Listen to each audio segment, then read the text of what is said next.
Welcome to this class about inequality. Now, the first thing that you could say is, well, whether if this class is about inequality, why does it have a title on beyond inequality? Now, hopefully, at the end of this presentation, you'll be able to understand why the idea, when we are talking about inequality, has to consider issues that go beyond inequality, things that will justify why inequality is a characteristic of many societies and in many different aspects what people do. Now, just to perhaps contextualize and to give a concrete sense of what we are talking about when we are talking about inequality, consider everything that we have seen recently in this pandemic. We have seen many headlines, and here you have headlines from different parts of the world where people are actually discussing issues about the distance that has been created between the rich and the poor, not simply in terms of employment, unemployment, in terms of contamination or not contamination, but even in terms of what they have done, in terms of how they have been exposed and had to change their lives or not. So inequality has been unveiled in such a way during this pandemic that it seems that we have not appreciated before the extension of inequality. But when we talk about inequality, we should try to clarify inequality of what? Or more precisely, we should try to explain the meaning of equality, asking equality of what? So, are people equal or different in terms of income or wealth, or perhaps in terms of their health, in terms of their education levels? Or perhaps we could choose a different way of approaching that. We could say, oh, are people equal in the way that they understand their own situation, so in terms of their subjective well being? Or perhaps they have equal rights. Are they able in their capacity to exercise those rights? And what about their capabilities, things that people are able to be and able to do, and the freedom they have attached to the things that they are able to be and able to do? Are they equal in that? So, the first thing for us to consider is that whenever we are talking about equality or inequality, we have to ask equality or inequality of what? So we have to define in which informational space, and that's a kind of funny language, informational space, but what kind of criteria or criterion we are using in order to be able to talk about inequality, because we could have multidimensional inequality, and then we would have to clarify in which sense we are talking about inequality. Now, not everyone would see inequality as a big problem. Now, we know that the pandemic has unveiled many different dimensions and ways in which we didn't have realized before that people would be unequal. But people like Hans Rosling they have been able to gather facts to offer to us a more positive view of what would be inequality. They would say, look, we just understand our local reality. When we put things in global terms, we are very ignorant, he would say. So we have an instinct that those gaps exist. But in fact, he would argue, the great majority of people in the world, they live in high and middle income countries. In fact, get one of the most basic statistics of all, global life expectancy. This doesn't seem very bad. As an average, 74 years, it has improved a lot from early 40s that we have at the beginning of the last century. So perhaps there are other things that are going on. Perhaps we have a natural instinct for being negative about the things. That's how we have learned to survive. That's part of our evolution as a species. Or perhaps we can blame the press, because the press benefits from this kind of negative headlines, because people get scared, so they are more interested in things that scare them. And for this reason, the press carries on feeding this kind of negative news to people. That's the way they have of mobilizing their attention. So Rosling put forward this kind of options is for us later to discuss whether this is something which really happens or not, or if the press is only doing as a whole just doing its job. Now, Rosling says that we need to see, we need to have a more concrete understanding about the income levels in which we distribute people in society. And he says, look, most people in the world, corresponding to 7 billion people in the world, we are actually today 7.7, 7.8 billion, but at the time that he wrote the book, which was some few years ago, we were still 7 billion. He was saying if we had to distribute according to these income levels, we would have very few who would be in level 1. We would have only 1 billion people in the world, and the other 6 billion people would be either in the level 2, 3, or 4. Now, when he tried to illustrate the kind of food people would have, how people would move, what would be their means of transportation, also he would try to illustrate with this picture. You would see the accommodation that people would have, where they would sleep. So things, according to him, were not that bad, of course. Still, for 1 billion people in the world, things are very difficult in terms of water. Sanitation is a little bit more extensive than that. In terms of fuel that they use, he said that as soon as one leaves the first group or the first billion, then it improves slightly better, or it improves more what would be the kind of fuel that families would use. And he overall, he provides a kind of bright picture, positive picture about where humanity is heading. He even puts a graph about Brazil. And in this graph about Brazil, he says, look, that's the share of total income for the 10% richest there. And then the share is decreasing. Of course, we have to criticize him here, because he started, if you can see the first blue arrow on the left, he started this graph not on zero as he should do. If people do that, what seems a kind of a steeper fall is actually not that much. So that's the first thing. The second thing is that overall, Brazil is still just after, I think, Qatar is the country where the 10% richest has the highest proportion, and is not 41% anymore, so it's higher. So it's approaching 50. So that's one way we have of understanding inequality. We can try to see the share or the proportion that either the richest or the poorest would have of society. But when you are reading reports, when you are looking for data, you are going to find a reference mostly to these two indicators that you can see now in front of you. You will either get the Gini index, or you are going to get the Palma Index. And by now, probably you know what's the Gini index, because you have studied that probably when you did macroeconomics.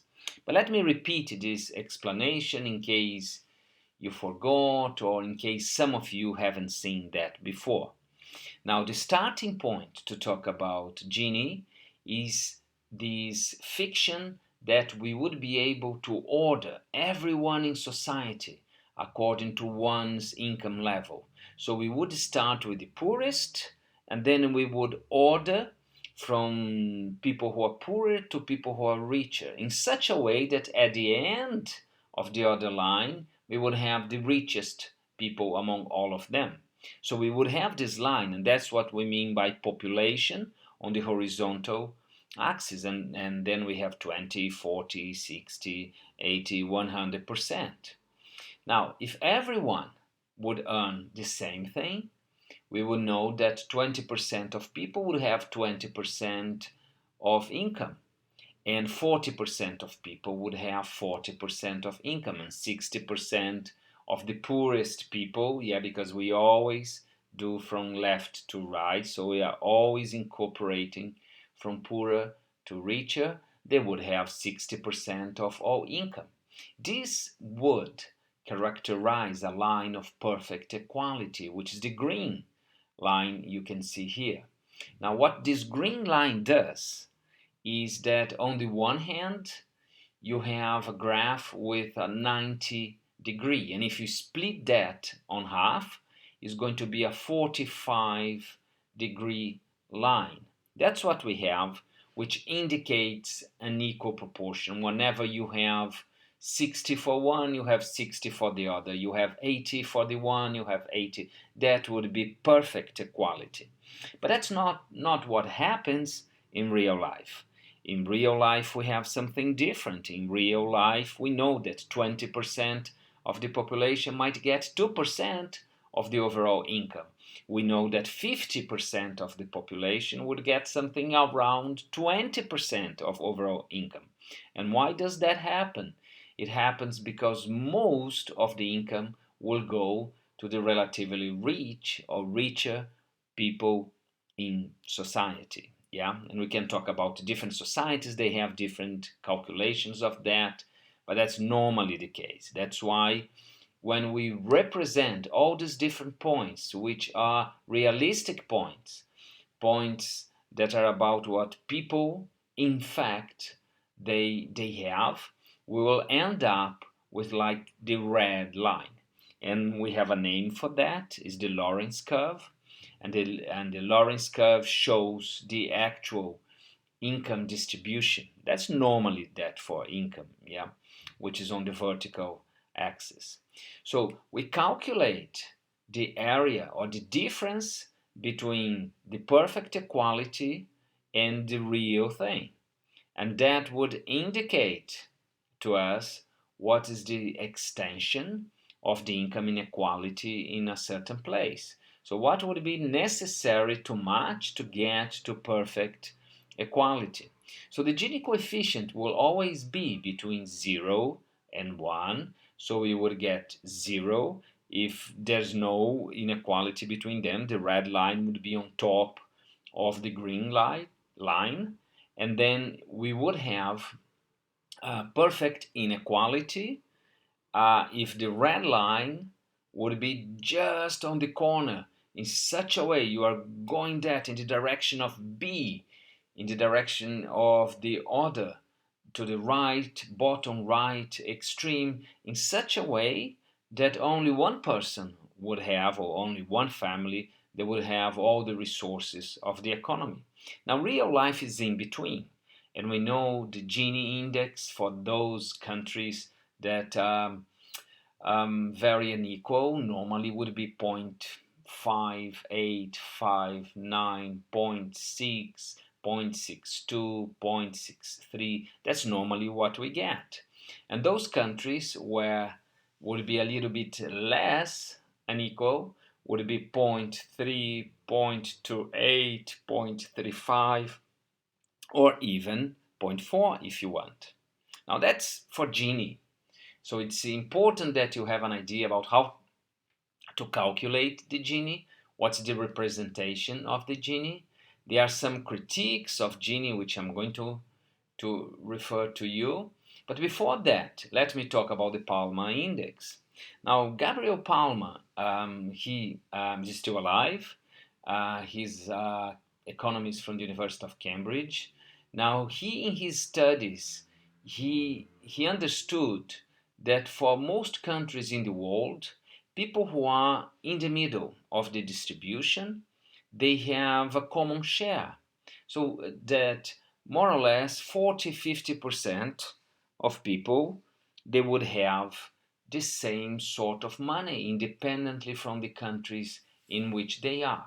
The main difference, he found out, would be the difference when you compare the top 10 or 20% of people, the richest, with the bottom people, which you could get 40%, for instance, of the poorest in society. So his issue was that we don't have to look at the whole distribution, because in the middle of this distribution we always have a certain stability. The problem is that those very unequal countries is the 10-20% richest that have a higher proportion of income, and in those countries where we have more equality, they have a lower share of the income, which means that the bottom 40%, for instance, would have more. So it is a question of comparing those ratios. The so-called Palma Index or Palma ratios normally would focus on the extremes, on a relationship between the extremes. Of course, the numbers we have would be the number of times that the richest would have more than the bottom in terms of the distribution. This is different from Gini. But, well, some people would criticize both indicators. They would say, look, these indicators, they are based on surveys, on household surveys. And household surveys, we have people going to households, yes, to the house of people and asking how much they are earning. Normally the poor are there, they are going to be interviewed, but the very rich are not. So these national surveys, normally they underrepresent the wealth and the income of the very rich. So they don't find all the very rich to speak with them as they do with the poor, with the majority of the poor. Now, one particular problem with Gini is that we cannot decompose Gini. Once we have one number, for instance, that's for men and for women, we cannot say, now let's check now what's the inequality within one group, such as men, and let's check now the inequality for women, and let's check the inter-inequality. So we would have inside inequality of groups, and the inter-inequality, which would be between them. No, we don't have that. We don't have that. So pay attention to that. If you have any questions in our discussion session, we can clarify those issues. They are just alternative ways of seeing that. And Gini and Palma together, Piketty, they have become the most popular measures of inequality. Now, Piketty, what he says is that things have changed dramatically since the 80s, and that when we compare, and here we have just the share of the income that would go for the richest in Europe and China and Russia and Brazil. So we see that they're very, very different. So there is a lot to explain that might come from comparing different parts of regions in the world. But there are different ways in which this inequality can be measured. We can either get the share of the 1% richest or the 10% richest. We can try to understand ratios between them. So there are different things. What Piketty is very adamant is that we should not indulge, like Gini did, into a measure which has no political meaning. Because if you say 0.3, 0.6, you don't know who you're talking about. If you talk about the 10% richest or the 1% richest, which are two of the most used measures for him, then you know who you are talking about. Now, he puts forward the so-called elephant curve of global inequality is just the percentage of income growth from the 1980s to 2018. And one can see here that for many, and this is a sort of global measure, we can see that if you see at the very left, that the income of the 10, 20, 30, well, it's still 30, 40, not that much, but a little bit percent richest, they poorest, sorry, because it's on the left, well, they grew to 100%. So if you see people who are slightly in the middle from 50, 60, 70, 80, 90, and getting closer to 99, so you can see that we still were lower than you would have in comparison to the others. And this would be sort of good news, yeah. So the poorer, they achieved higher increases in their income. This has to do with the rise of emerging countries, especially China, India, Brazil. So this means that people who are poorer there, they had a more substantive increase in their income, and that people who were in other places not that much.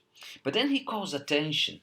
You can see how this graph that starts on the horizontal axis, counting every 10, 10, 20, 30, 40, and 50, when it gets to 90, it decomposes into 99, 99.9, 99.99, and one can see that as we get into the 1% richest, that the richer you are, the much, much more increased your income.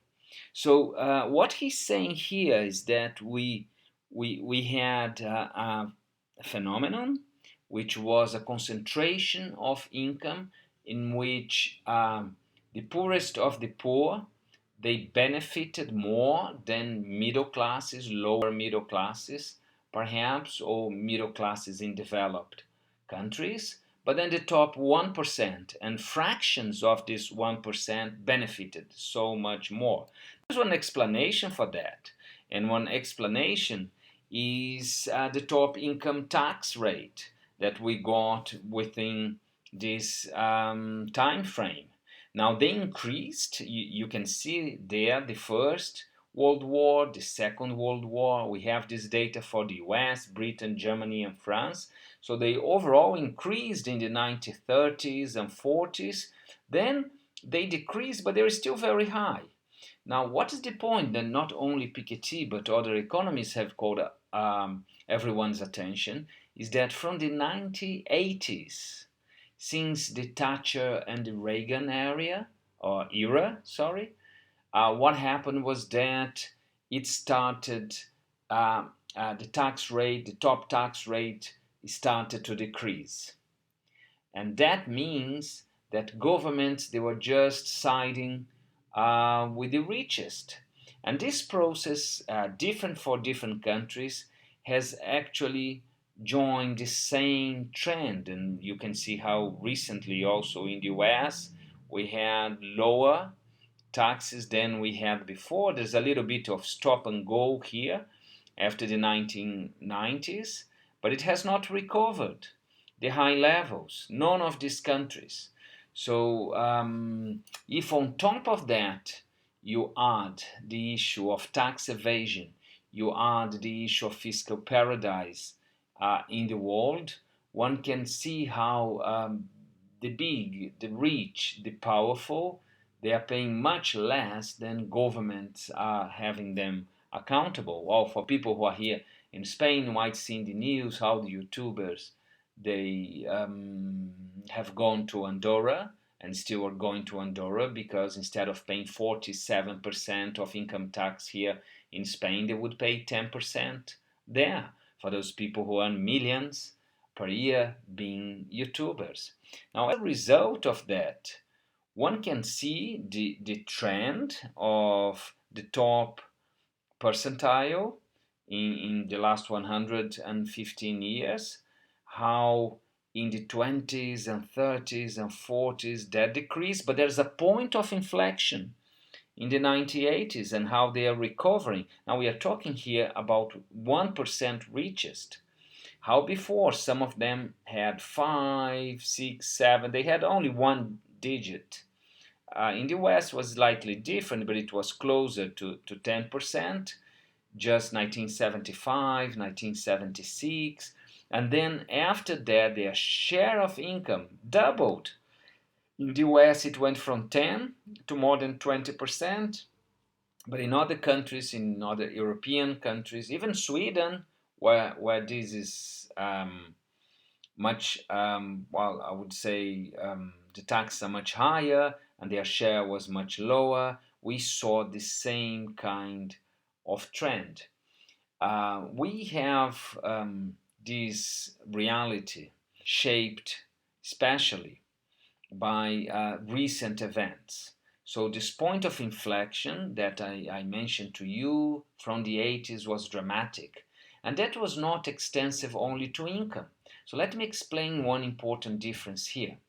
Now, the difference between income and wealth. When you start earning your money from 1st of January and you end up on the 31st of December, the kind could be wages or any other kind of payment that you can have, or you can receive rent, you can receive a kind of interest rates for whatever money you have elsewhere. So when you receive that money, that is your income, and income is a flow. A flow means that it has a beginning and it has an end. Now, wealth is different because wealth is a stock. Wealth is independent from the time in which it happens. For instance, if you own a building, for instance, the building is there. The value of the building is there. It does not matter if you are measuring that in a month or whether you are measuring in 1 year. On the other hand, your wage, for instance, it does. If you only have your wage for 1 month, that is going to be only a fraction, 1 divided by 12, compared to what would be your annual wage. So this concentration is a concentration that is also taking place not simply in terms of income, but it's taking place in terms of wealth. For this reason, what Piketty argues is that we should understand how different societies, they justify these higher earnings from the top of the distribution. And for him, this is a question of ideology. That's why his book, Capital and Ideology, with more than 1,000 pages, tries to go through a history of economics and try to explain how different societies in different times were justifying the ideologically, according to him, based on ideas. So that's the meaning of ideology, how they were able to promote, how they would be able to defend, how they would be able to support the top earners, both in terms of their income as in terms of their wealth.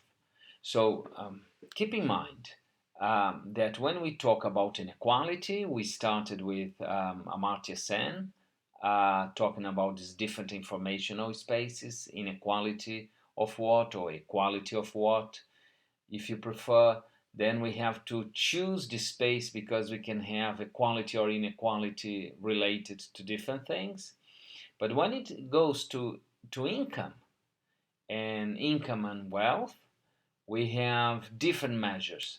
And then I introduced to you 3 of the most important ones.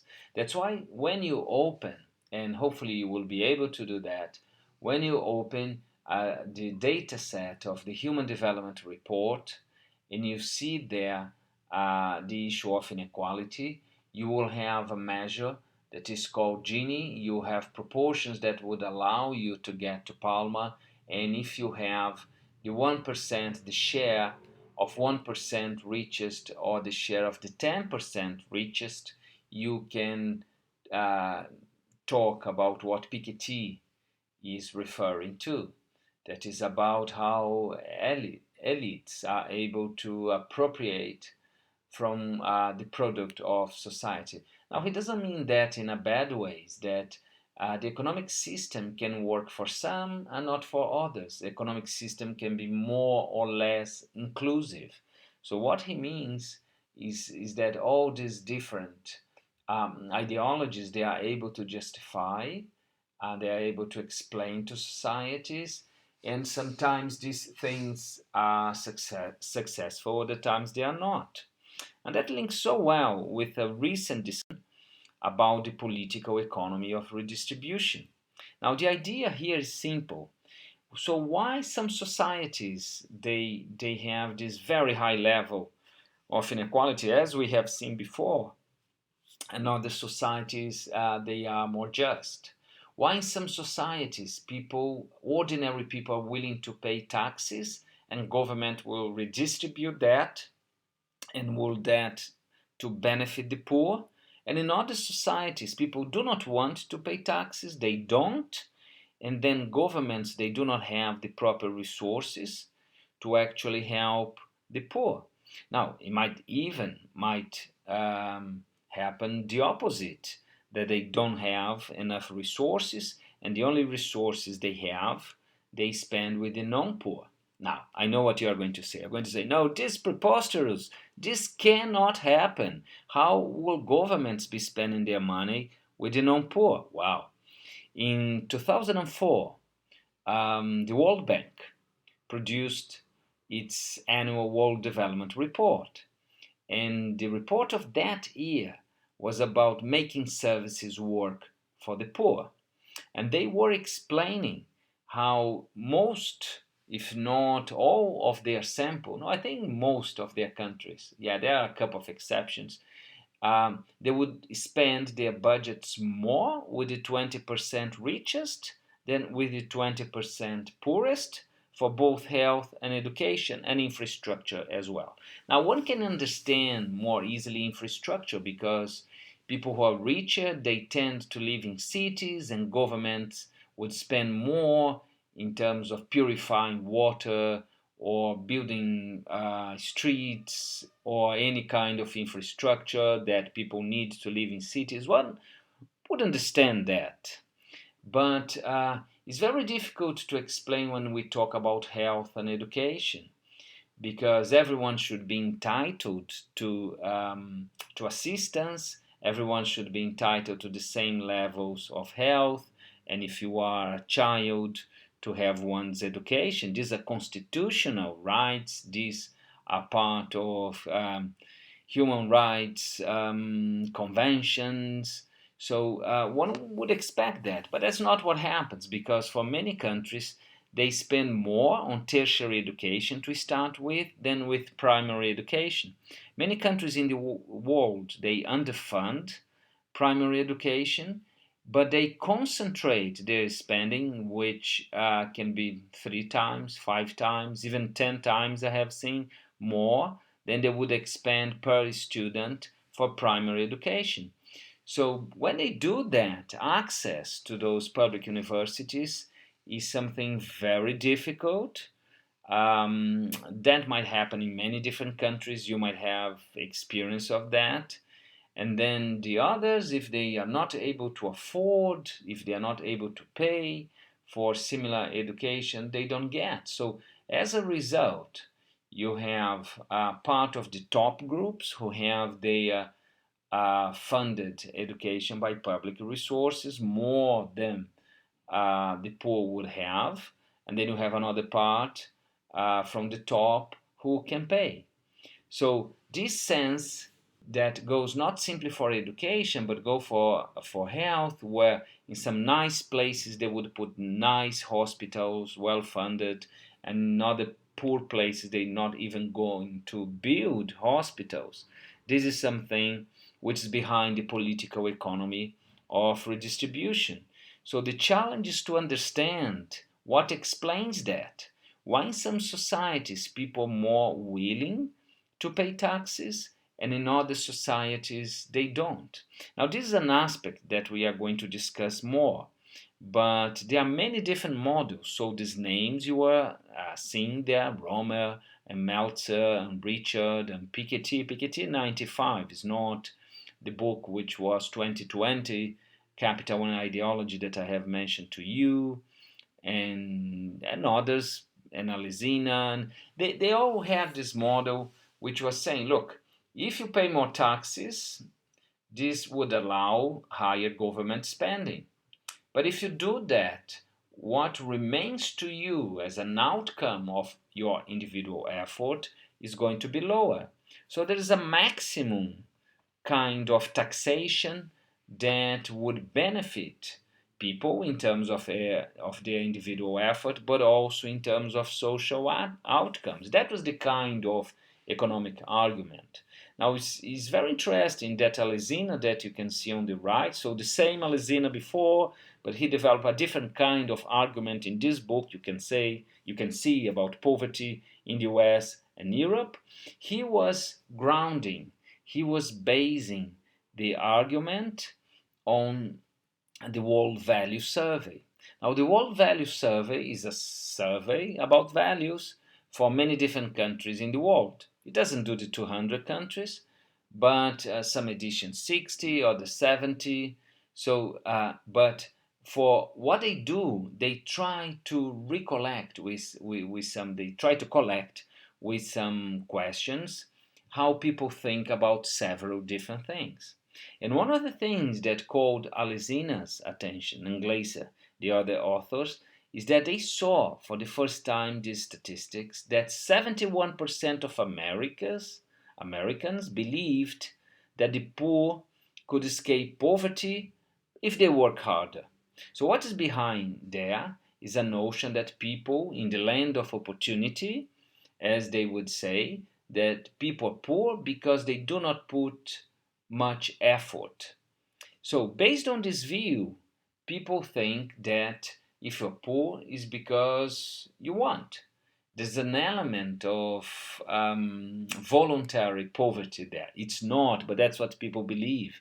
They believe that they are either losers, or in the sense that they are incapable, or alternatively, that there's something wrong about their motivation. So it has become a moral issue. And as a result, Americans, they do not want to pay taxes, to pay for people who cannot pay for themselves, because if they are in that situation, it's because they deserve. So it's very conservative on that ground, but it explains why things are like that. And on the other hand, so Alesina and Glaser, they have seen that only 40% of Europeans will think so. And that triggers a totally different ballgame. The ballgame here is that if people believe that the poor are trapped, either because they were born in poor families, or because they got ill and they couldn't work, or because they have some disability, or because anything which they did not choose happened to them. So it's up to their communities and their states to sponsor and pay for what the government can do for them. So this divide is a social argument. So part of this inequality is not a state of nature. What justifies inequality is how people treat each other and how societies understand the sources of inequality. And it's very difficult to discuss inequality without talking about ethics. So that's why we are talking about inequality. Here, there's an element of imagination of the other. If you imagine that the other is suffering and that the other has some virtue, you are there to help. If you imagine that inequality represents no suffering, and that the other person is just lazy or morally biased somehow, or even ethically biased, so you're not willing to help. But reality is more complex than that. And Ditton, also another Nobel Prize, together with Amartya Sen, he wrote this book called The Great Escape. He said, I escaped from poverty. My generation escaped from poverty. And he said, look, the problem we have here is that people who have escaped, they think that they are different from the others, that everything they have benefited, they do not have now to pass to the others. So let me read what he said. It can be bad if the winners try to stop others from following them, pulling up the ladders behind them. The newly rich may use their wealth to influence politicians to restrict public education or health care that they themselves do not need. So it's amazing because there's something which can explain from the 1950s how for 30 years some people in the West, he has the Americans in mind, but that would apply to Europe overall. We had a generation or two that were able to benefit from all these different policies, government, scholarships, and public hospitals, and everything. And when they have benefited themselves, they change their minds. They think that, wow, these people are different. So it's like they forgot the main issue, which was the issue that people might need some support to progress in life, and that people in their moments of difficulty might need some extra social support as they had before. So Deaton suggests a great contradiction in terms of how generations after the Second World War understand today people who were in a similar view, in a similar position they were before, but they do not sympathize with these people. So it's still an element related to ethics, it's still an element related to morality. It's a more historical argument in comparison to what Alesina and Glaser had said, but it's very similar. Now let's go to the final part. Let's try to understand how these things were. And probably some of you have seen this person before, Pierre Bourdier. He has done so much for sociology in not only in France but in other parts of the world. He was one of the scholars to introduce in his book The Logic of Practice the notion of social capital, that one of the ways in which capital reproduces itself is by connections, by people knowing each other. Rich people go with rich people to school, to university, so they will do things among themselves, they would get married among themselves. So you are simply reproducing things, and their children are going to work for people they know. So the notion of social capital is that it can generate positive things. People who know and trust each other, they don't have to take as many precautions, and they have the benefits that trust bring to the process of building relations as societies can do that. So he doesn't talk much about this whole issue of lower transaction costs, but that's part of the explanation for that. However, there was one book, I mentioned The Logic of Practice with the introduction of the notion of social capital, but also there was another book with this name, called Distinction, which was much more popular, I would say, and much more radical. In this book, Bourdieu is suggesting that many people actually they do not want equality. It's not that we fail in achieve equality. So pay attention here. There's an important difference here. Is that one thing is that you try to promote equality and we fail for technical reasons or institutional constraints or any kind of argument, even geographic, cultural arguments, or you name it. But a different kind of argument is that in society, people at the very top, they don't want. As a matter of fact, they want to be different from all others. And they look for cultural goods, they look for positional goods in such a way that they want to demonstrate that they are different from others. Now, there's one story that you probably haven't heard, but I think, well, 7 years ago, yes, it was, yeah, I think 7 years ago, um, when Brazil was having, well, still enjoying some prosperity, which is not the case today. Lower middle classes there, people who are poor, they were getting enough money to buy some sports clothes that normally upper middle class or top income children or teenagers would buy. So things like Adidas and Nike, and they're not quite expensive here, but they are expensive there.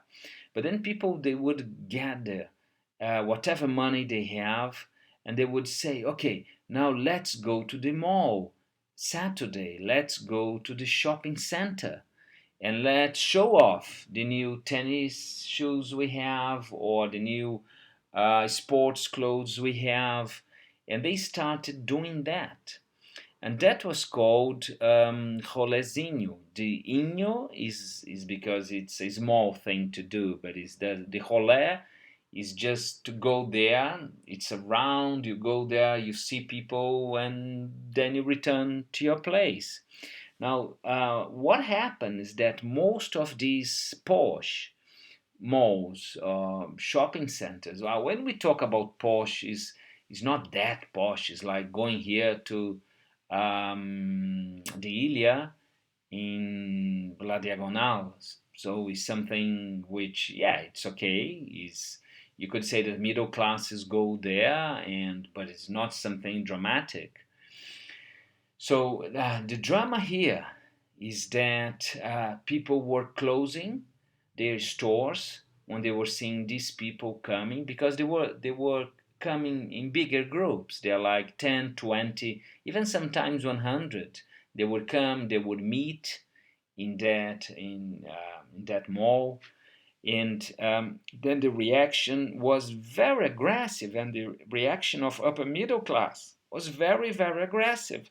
Now, the amazing thing is that all these teenagers who would put clothes that you will not find particularly fashionable, but that people would there because they cost some money, a money that they would not have, but they just wanted to be like the others. So what happened was that upper middle classes, or at least some of them, they started a movement to use clothes without any kind of brand, without any kind of indication what of kind of from where that cloth will come from. So let me see what I explain. Normally, upper middle class will get distinction in the clothes they have. Yeah, like these kind of boots. I don't know, Doc Martens, or I don't know the name of the boots. Anyway, doesn't matter. So they would get the kind of signal that they have the resources to pay that much. Yeah, in relation to ordinary people among themselves is just normal. Yeah. Now, so when there was some mobility, and I can tell you just one case, but there are so many others, but when there was some mobility and people from lower middle classes, they would deprive themselves from other things in order to buy the same clothes, in order to occupy the same physical space, then what we would see is that people would deny them this right and would come quite aggressively, I would argue. So the question of distinction um, is about buying things that others cannot afford. But it's more than that. It's about from early ages being able to develop tastes in such a way that you can use, and these things that others will not be able to use. So this development of tastes, they are actually social markers. And what inequality is doing is that giving that societies, they they have people who occupy different positions, and normally it's according to the occupational status they have.